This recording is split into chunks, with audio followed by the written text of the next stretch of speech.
Gising. Dah.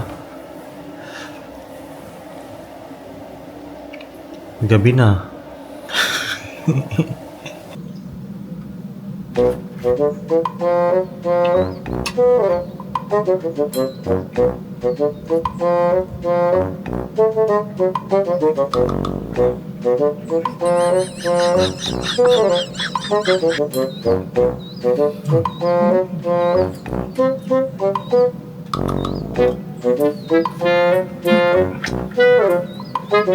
Ang menu natin for today ay munggo na may fried galunggong. Binili pa namin yan sa Helsinki. Tapos, meron tayo ditong mango for dessert. Meron din kaming bagoong. So, mamaya ko na ipiprito.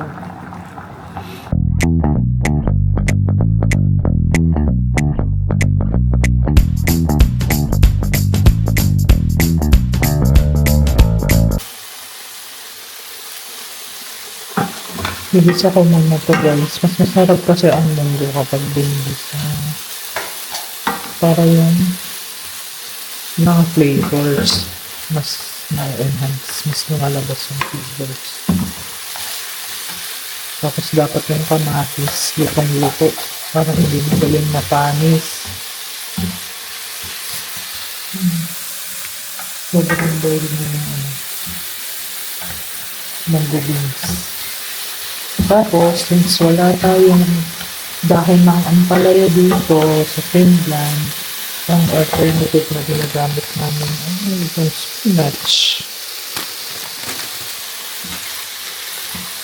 Actually, madali lang lutuin ng munggo guys. Papakulo mo lang beans, tapos isa. Add mo lang ng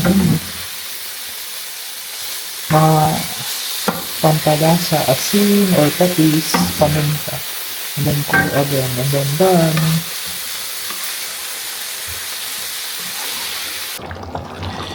Ayan. Konting kulo lang nito guys. Okay na to. Ilalagay na lang natin yung spinach, tas okay na.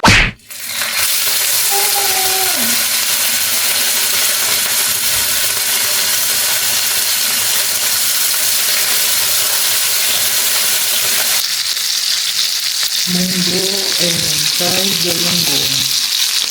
Perfect combo. Very Filipino staple ulam. Tapos yung tawag ng toyo na may sili. At meron pa kami na to. Mango! Cravings. Tapos guys. Dami-dami na to guys. Yung mga nakikrave ko ng mango. Comment down below.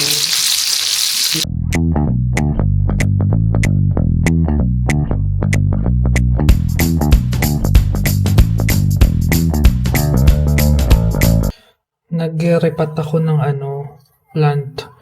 Ito kasi napansin ko parang medyo nalalanta siya. So from soil, i-transfer ko ulit siya sa water. So sana successfully ko siyang propagate kasi nalalanta na yung niya, yung mga dahon. Yun siya. Next ko naman yung kamote. Papakita ko sa inyo. Wait lang. Yung kamote naman from water, ito-transfer ko na siya sa soil. So, ito siya. Ito siya nakalagay yan. Guys, transfer na natin siya. Ayan yung mga iba naming tanim. Yan, lettuce, spinach. Tingnan mo. Sili. Tatakot nga kami dito sa sili kasi yung mga ibon, parang nagmamanman na sila. Lagi may mga ibon dito sa veranda namin. Lalo na to, tingnan mo, yung mga kamatis, yan. Lagi silang pumupunta dito. So, chine-check namin lagi kasi baka kainin nila yung mga bunga. So, i-transfer ko na tong talbos ng kamote.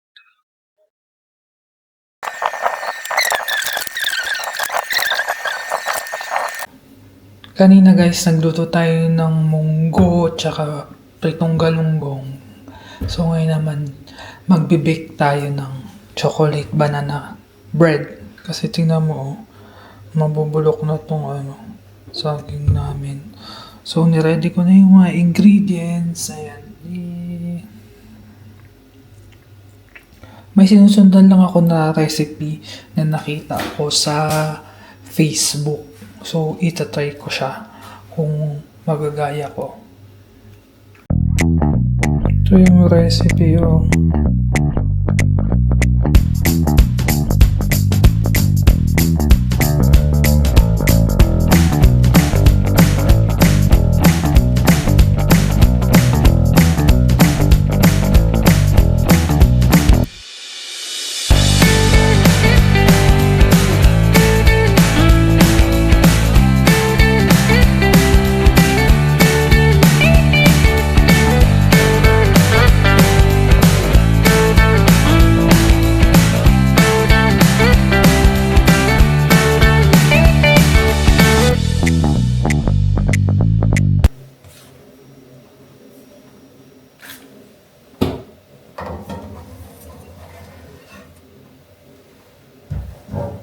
Bang enggak.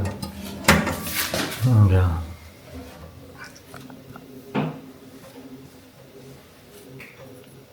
Yan na siya, guys. Bang sunog.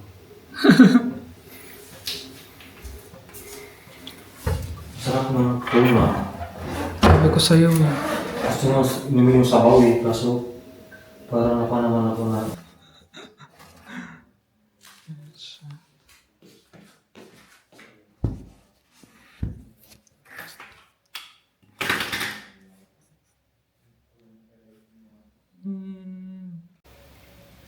Pwede na, guys. Moist naman siya, oh.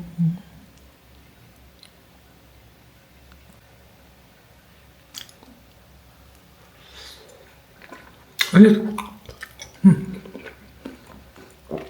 Hap.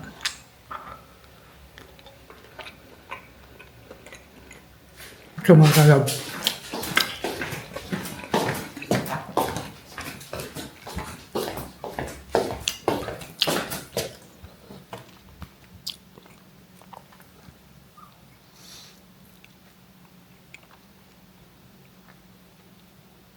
Sarap. Oh, pilitan. Sarap.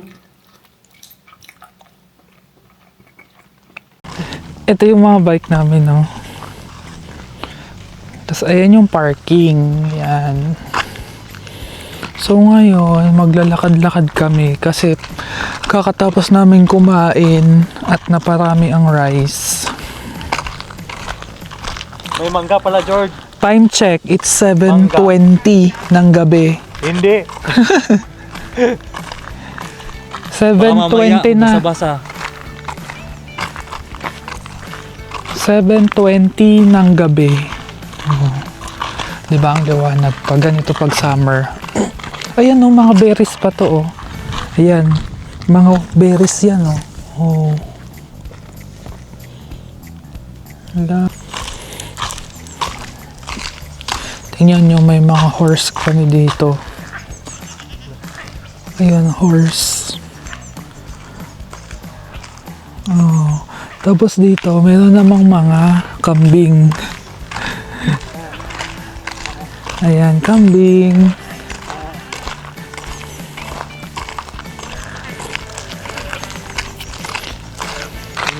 So, dito pa lang may lalaman nyo na medyo nasa hindi naman province, pero parang medyo 1 hour kami from the city.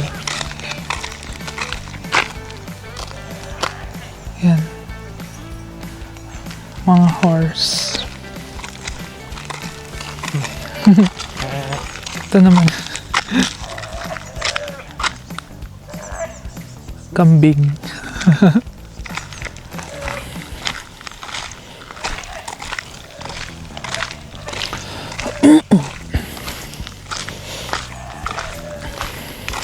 Sa mga susunod na videos namin, i-share namin yung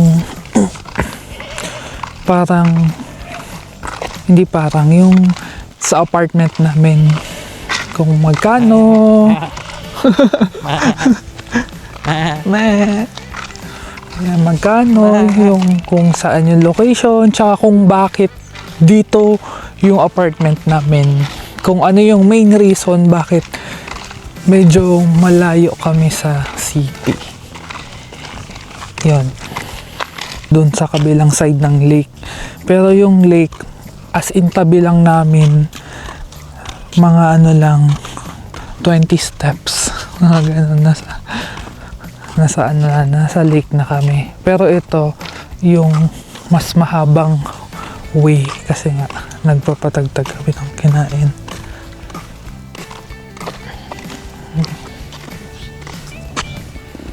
Nag-exercise. So guys,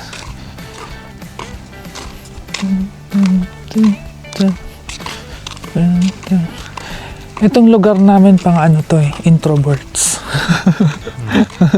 Kung ikaw yung kung ikaw yung taong gusto mong laging party sa city, club, bar, malls, hindi ka dapat dito. Doon ka talaga dapat sa city. Kami kasi introvert kami, kaya na-enjoy talaga namin yung may tao na yun. Tao. Na-enjoy namin yung ganitong vibe. Yung talagang kahit tahimik. Sabi na-enjoy namin. May mga horse na naman, oh. Meron kasi ditong malapit na parang anong tawag ba dun? Horse farm. Basta yun oo, madaming horse dito sa amin kasi parang meron ditong place na pwede kang mag-rent ng horse tapos iikot ka nila dito sa area. Hindi ko lang alam kung magkano. Mga horse. Yung sinasabi namin na parang horse farm. May mga horsey na naman. Horsey. So, dyan sila nag-rent ng mga horse. Yan. May padaan na car.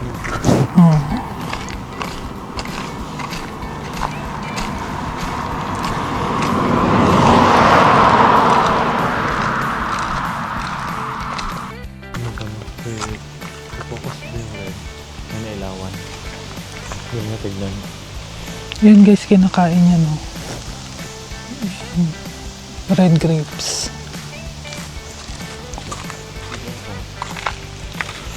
Etong way na to, papunta na to sa lake. Marami ding mga tao talaga dito kapag summer kasi pwede ka talagang maligo, mag-fishing, mag-picnic.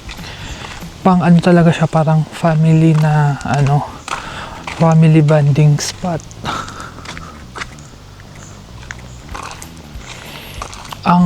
Kung i-describe mo yung hangin, sobrang fresh, parang ang bango yung nai-inhale mo na hangin, amoy dahon, alam mo yun, parang ang linis niya. Wala siyang pollution. Ayan. Dito rin namin nakita yung Northern Lights, yung Aurora Borealis.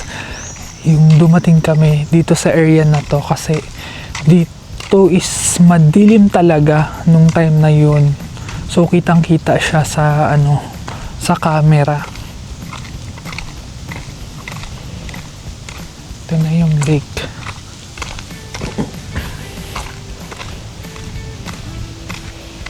Yan, pwede ka mag-barbecue. Ito, changing room. Ito na mismo yung lake.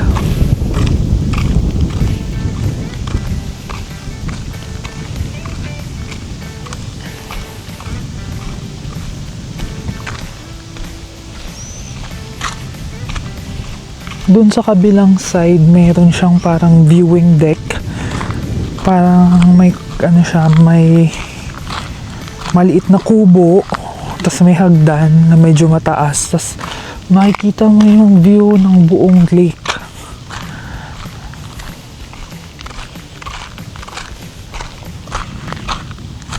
Yan siya. Tapos yung apartment namin nandun sa right side. Malapit lang talaga dito. Ha? Oo.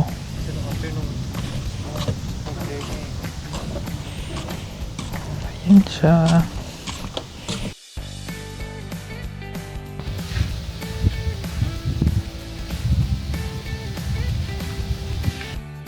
May nag-ano dito, nag-grill sila, siguro nag-picnic.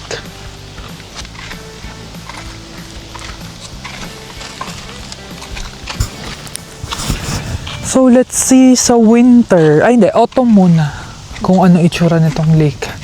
Tapos sunod na sa winter, i-visit ulit natin.